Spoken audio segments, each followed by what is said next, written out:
Assalamualaikum warahmatullahi wabarakatuh. Waalaikumsalam. Bismillah walhamdulillah wassalatu wassalamu ala rasulillah wa ala alihi wa ashabihi wa man wala. La hawla wa la quwata illa billah.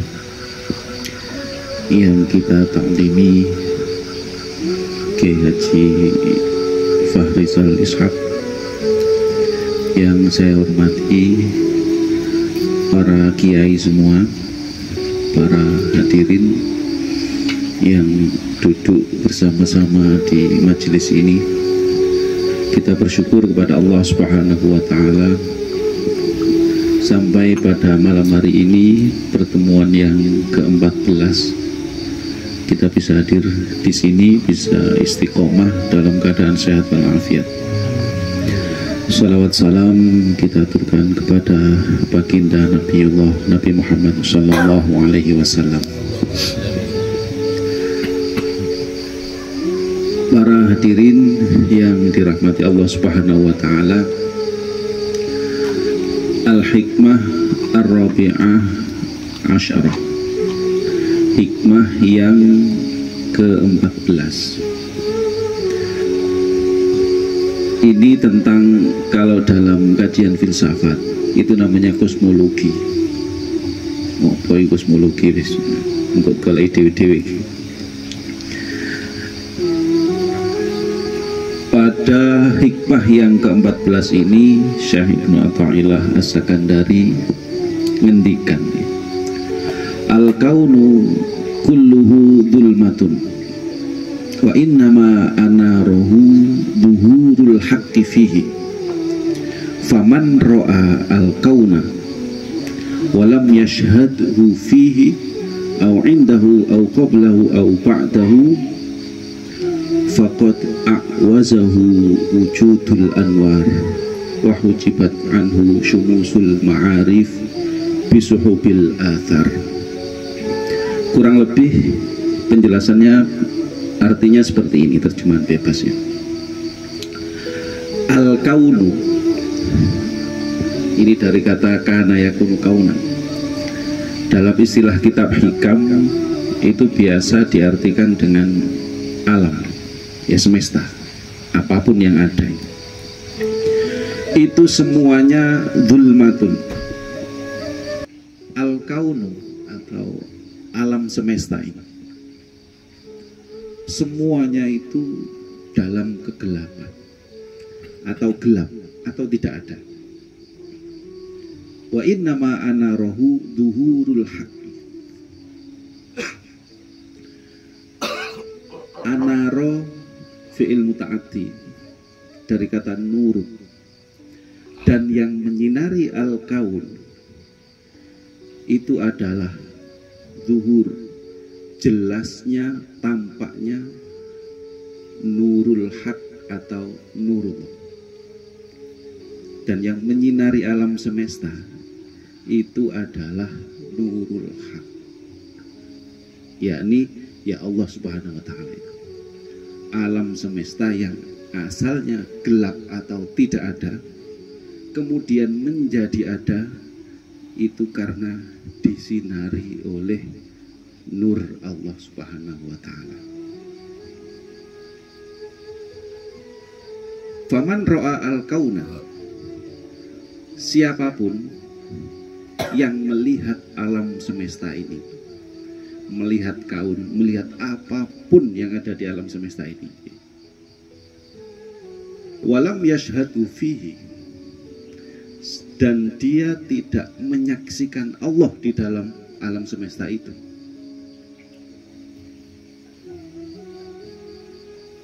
au qablahu au ba'dahu, bisa sesudahnya dan sebelumnya, faqad a'wazahu wujudul anwar, maka siapapun yang tidak bisa melihat Allah dalam al-kaun itu, maka dia sebenarnya silau dengan cahaya-cahaya itu, silau dengan cahaya yang disinarkan oleh Allah. Wa hujibat anhu syumusul ma'arif, dan dia terhijab, terhalang dari matahari ma'rifat. Bisuhubil athar, karena tebalnya mega atau mendung itu yang menutupi daripada nur tersebut. Untuk mempermudah, saya punya analogi, punya perumpamaan. Ketika Gus Fahwau mematikan lampu, tentu keadaan itu zulmatun. Tetapi kemudian keadaan yang zulmatun, yang gelap tadi, itu menjadi terang benderang, menjadi kelihatan manakala lampu sudah dinyalakan. Tadi saya tidak bisa melihat HP, saya tidak bisa melihat kopi, saya tidak bisa melihat asbak dan sebagainya karena gelap. Saya kemudian bisa melihat semuanya ini karena adanya sinar cahaya, sehingga saya bisa melihat benda-benda yang ada di sekitar saya. Nah, orang-orang yang melihat benda-benda ini,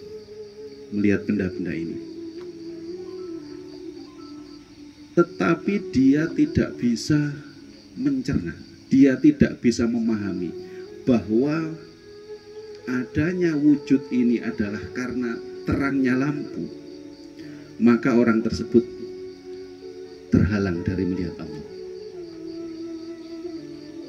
Siapa yang sebelumnya tidak bisa melihat, kemudian bisa melihat.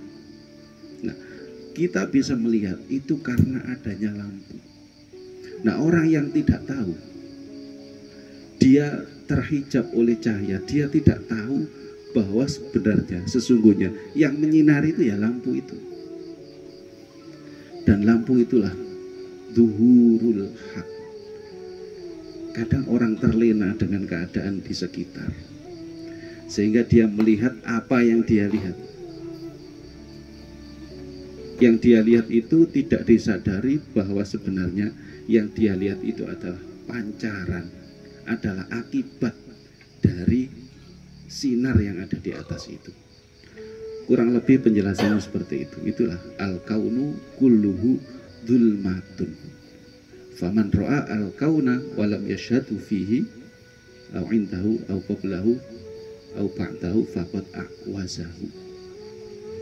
Jadi sebenarnya yang kita saksikan di seluruh alam semesta ini menjadi ada, itu karena diadakan oleh Allah Subhanahu wa taala. Ya. Kebanyakan manusia tidak tahu penciptanya, tidak kenal dengan Allahnya, karena dia hanya melihat apa yang dia lihat. Dia memahami apa yang bisa diindra menurut pandangannya dia. Sehingga saya itu kadang-kadang dalam hati itu merasa miris dengan yang namanya dunia ilmu pengetahuan.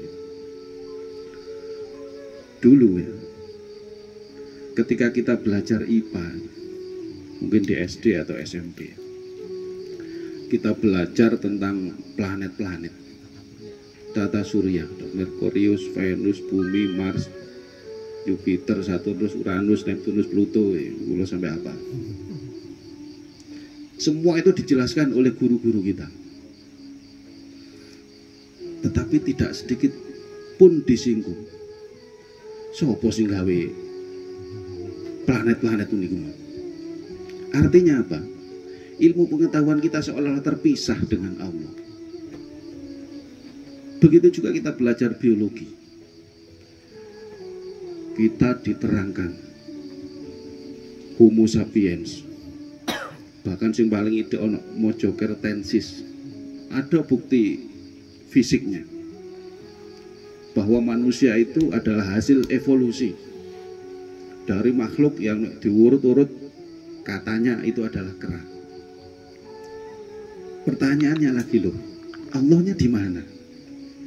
Jare ini ustadku KPI sing gawe Gusti Allah, tapi ngondok sekolahan belajar IPA Gusti Allah gak ono blas, gak muncul blas. Itu kadang-kadang saya merasa miris seperti itu. Ternyata dunia ilmu pengetahuan kita jauh dari nilai-nilai ketuhanan.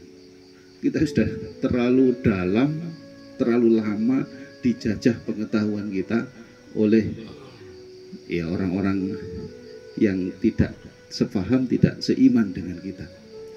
Dan itu sudah diajarkan sejak kita kecil. Di mana Allah ya? Allah itu kayak gak ono. Itulah orang yang melihat alam semesta, ciptaan Allah, tetapi dia gagal di dalam memahami Allah, maka orang tersebut itu terhijab dari Allah. Terhijab karena dia silau dengan cahaya. Dia tidak bisa memahami bahwa cahaya yang ada itu adalah pantulan dari sumbernya cahaya. Sumbernya cahaya yaitu Allah Subhanahu wa taala. Kama qala fi kitabil karim, Allahu nurus samawati wal ard, dan seterusnya.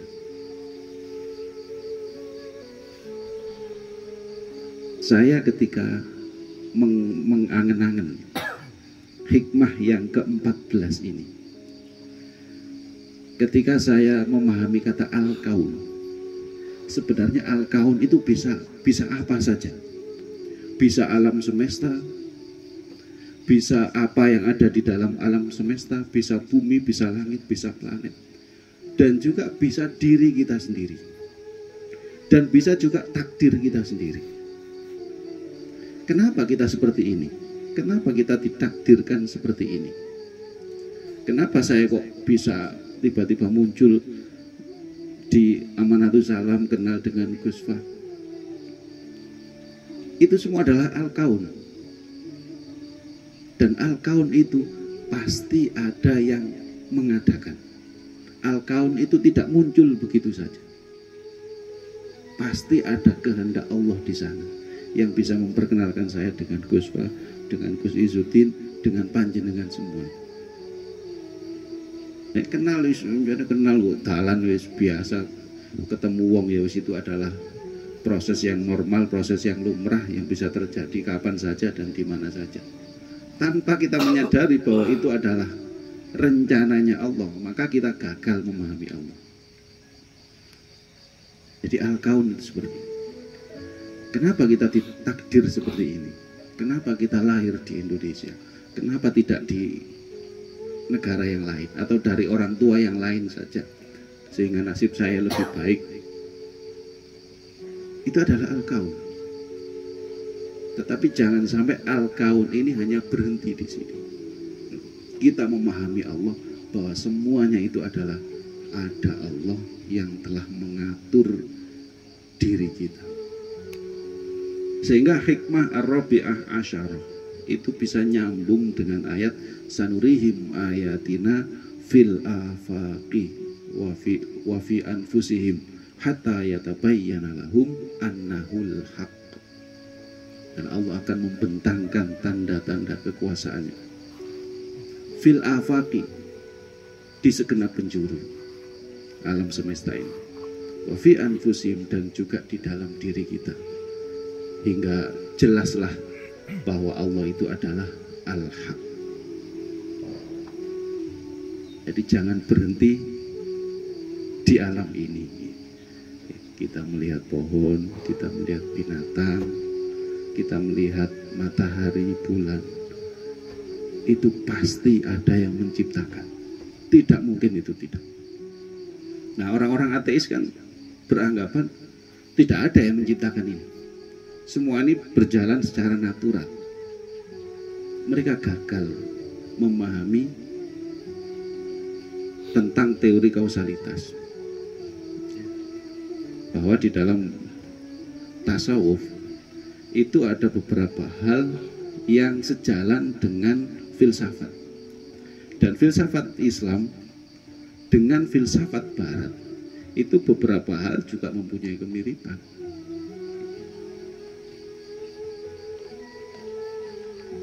Ada teori yang namanya prima causa. Itu pertama kali oleh Aristoteles. Prima causa itu kemudian diadopsi ke dalam filsafat Islam, disebut dengan musabbib, penyebab yang pertama.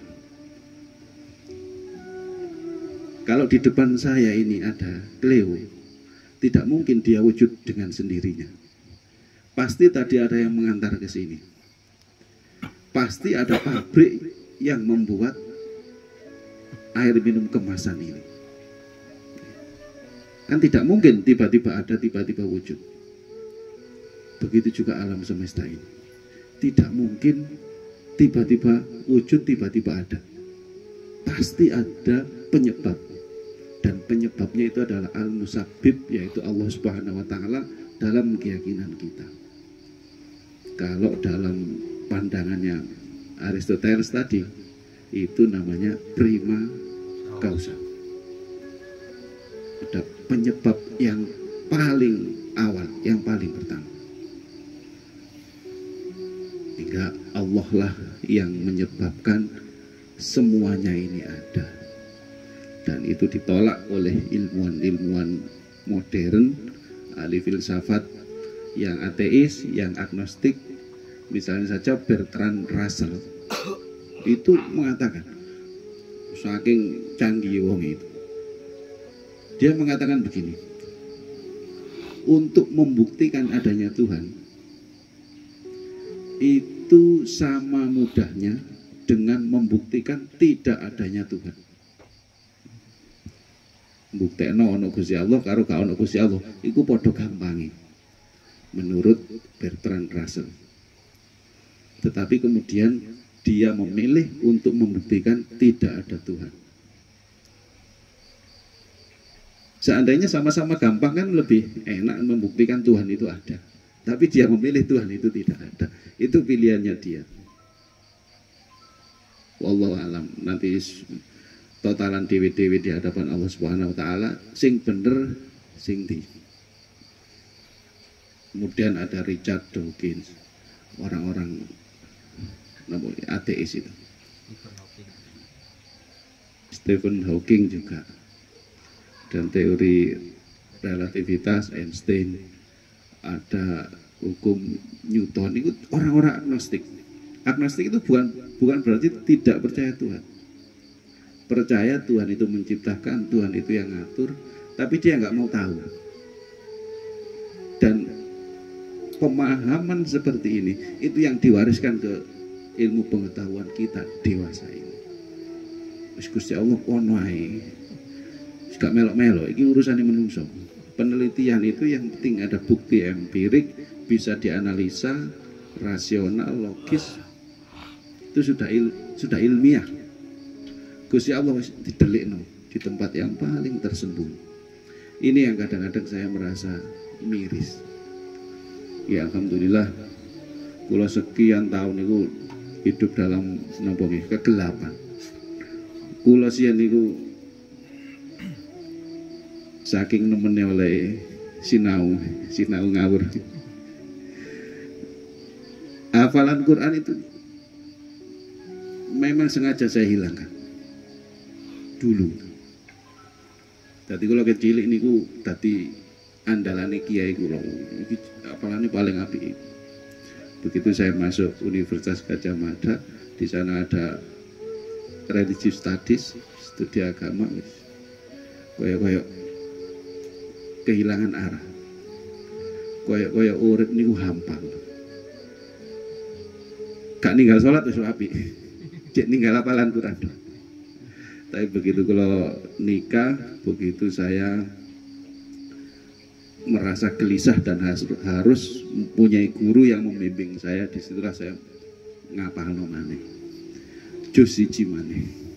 Sampai selesai, dan karena saya tahu bagaimana penderitaannya orang hafal Quran kemudian Qurannya gak lancar, itu sangat menderita. Sehingga saya tidak mau lagi yang seperti itu. Bisa saya kita urip karo Quran dimanapun tempat, ya disitulah saya membaca Al-Quran. Dimanapun tempat saya deres, sepeda motoran, nyetir mobil, dhuwur gunung, pokoknya deres. Karena saya sudah pernah tahu rasanya jauh dari Al-Quran, betapa menderitanya. kembali ke Al-Hikmah Ar-Rabi'ah Asyar, bahwa semua di alam semesta ini itu adalah Allah penyebabnya. Al-Musabbib di dalam hikmah ke-14 itu dibahasakan dengan ana rohu, wa innama ana rohu zuhurul haq, itu fi'il muta'addi dari kata nur. Jadi Allah yang menyinari seluruh alam semesta ini sehingga alam semesta ini menjadi wujud. Dan alhamdulillah kita semua meyakini kita berdiri di atas akidah yang kita yakini, bahkan hakul yakin ini adalah kebenaran. Dan kita tidak mengikuti orang-orang yang menegasikan atau tidak mempercayai adanya Tuhan sebagai Al-Musabbib, sebagai primatausa. Dan kenyataannya kita lebih tenang.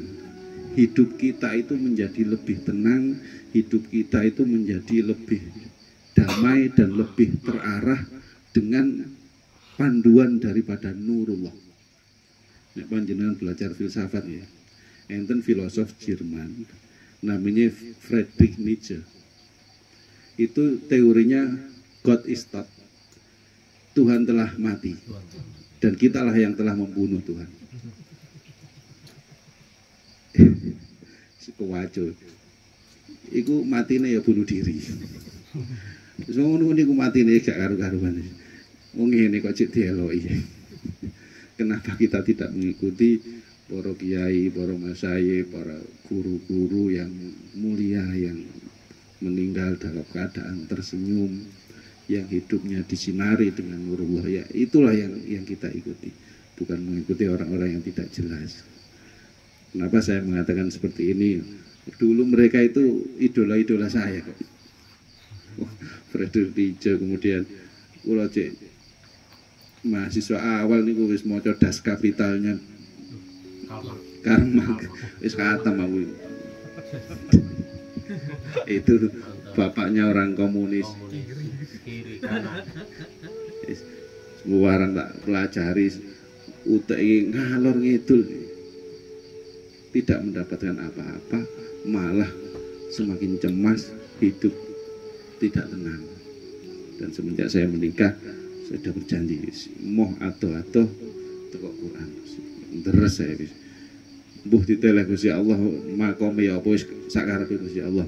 Pokoke ngaji insyaallah nyedhek kalau Quran iku uripe berkah. Wis gak neko-neko, wis gak belajar filsafat sing aneh-aneh.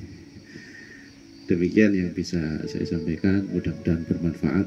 Assalamualaikum warahmatullahi wabarakatuh.